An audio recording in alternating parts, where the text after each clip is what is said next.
మళ్ళీ ఒకసారి మాట్లాడినటువంటి మిత్రులకు మాట్లాడనటువంటి మిత్రులందరికీ కూడా ప్రత్యేకంగా ధన్యవాదాలు. అందరికంటే ఎక్కువ మరి చాలా కీలకంగా ఈ సమావేశం ఏర్పాటు చేయడంలో ప్రతి ఒక్క బీసీ కమ్యూనిటీతోని కోఆర్డినేట్ చేసుకొని ఇంత పెద్ద దండలో దారంలాగా వ్యవహరించినటువంటి మా అన్న శివశంకర్ అన్న గారికి కూడా ప్రత్యేకంగా ధన్యవాదాలు తెలియజేస్తూ ఉన్నాను.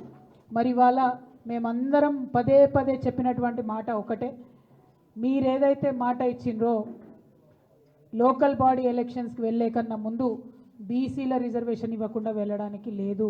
వెళ్తే మాత్రం పెద్ద ఎత్తున రాష్ట్ర వ్యాప్తంగా ఉద్యమాలకు మేము తెరలేపడం జరుగుతుంది. రెండవది 42% అని మీరు చెప్పిండ్రు, అది ఏ ప్రాతిపదికన చెప్పిరో ఎందుకు చెప్పిండ్రో కనీసం మీకన్నా తెలుసా అని కాంగ్రెస్ పార్టీని ఇవాళ మేము ప్రశ్నిస్తూ, మరి నిజంగానే మీరు చేసినటువంటి లెక్కలు కరెక్ట్ అయితే, బీసీ కమిషన్ ద్వారా మీరు చేసినటువంటి ఎన్యూమరేషన్ కరెక్ట్ అయితే, ఎంత బీసీ జనాభా ఉందో చెప్పిన తర్వాతనే రిజర్వేషన్ల అంశాల పట్ల ప్రజలలో చర్చ పెట్టిన తర్వాతనే ఎన్నికలకు వెళ్ళాలి అని చెప్పేటటువంటి డిమాండ్ ఇంకొకటి. మరి ఇప్పుడు సావిత్రిబాయి పూలే గారి జయంతి రాబోతూ ఉంది. ఆనాడు చాలా పెద్ద ఎత్తున ఒక మహాసభను మేము ఇందిరా పార్క్ దగ్గర నిర్వహిస్తాం. ఇట్లా ఇప్పుడు వచ్చినటువంటి వారందరూ ఒక వ్యక్తులు కాదు, ఒక్కొక్క శక్తి. మరి ఆ సమాజాలన్నీ కూడా ఆనాడు కదిలి రావాలని చెప్పి నేను కోరుతా ఉన్నా. ఆ వేదికగా ఇంకా పెద్ద ఎత్తున మనకున్నటువంటి సమస్యలు, మనం కోరుకునేటటువంటి అంశాలు అన్నిటినీ కూడా ఎండగట్టి మరి ఇక్కడ రాష్ట్ర ప్రభుత్వం పైన, అక్కడ కేంద్ర ప్రభుత్వం పైన ఇద్దరి మీద కూడా ఒత్తిడి తీసుకురావాల్సినటువంటి అవసరం ఉంది.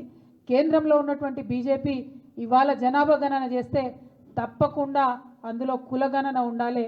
కేవలం ఒకే ఒక పెన్ స్ట్రోక్తోని today Narendra Modiji and BJP government at the center can change the fate of crores of backward class community in this nation.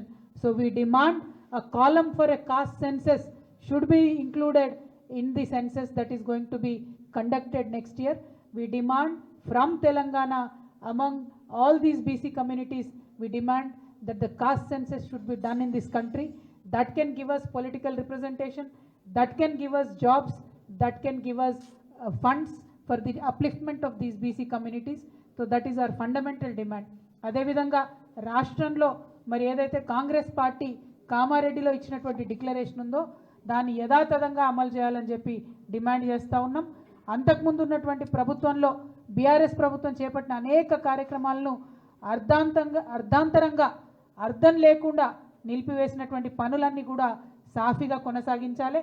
అది ఆత్మగౌరవ భవన నిర్మాణాలైనా సరే, అది గొర్రెల పెంపకమైనా సరే, నాణ్యమైన చేప పిల్లలేసేదైనా సరే, బీసీ గురుకులాలను మరి చక్కగా నిర్వహించడమైనా సరే, ప్రభుత్వం మారినంత మాత్రాన పథకాలు ఆపితే ఇబ్బంది పడేది ప్రజలు అన్నటువంటి విషయాన్ని ఇప్పుడున్నటువంటి ప్రభుత్వం గుర్తించాలని చెప్పి మరొక మారు డిమాండ్ చేస్తూ మరి పెద్ద ఎత్తున ఇవాళ బీసీలందరూ కూడా కదిలినారు.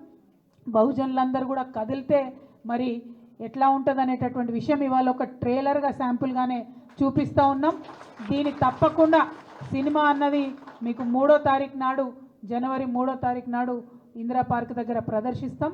మా డిమాండ్లను యథాతథంగా ప్రజల పక్షాన ఆలోచించి నిర్ణయం తీసుకోవాల్సిందిగా ఈ ప్రభుత్వాన్ని కోరుతూ, జై తెలంగాణ, జై తెలంగాణ, బీసీల ఐక్యత, బీసీల ఐక్యత, జై బీసీ, జై జై బీసీ, జై పూలే, జై జై పూలే, జై తెలంగాణ, జై జై తెలంగాణ.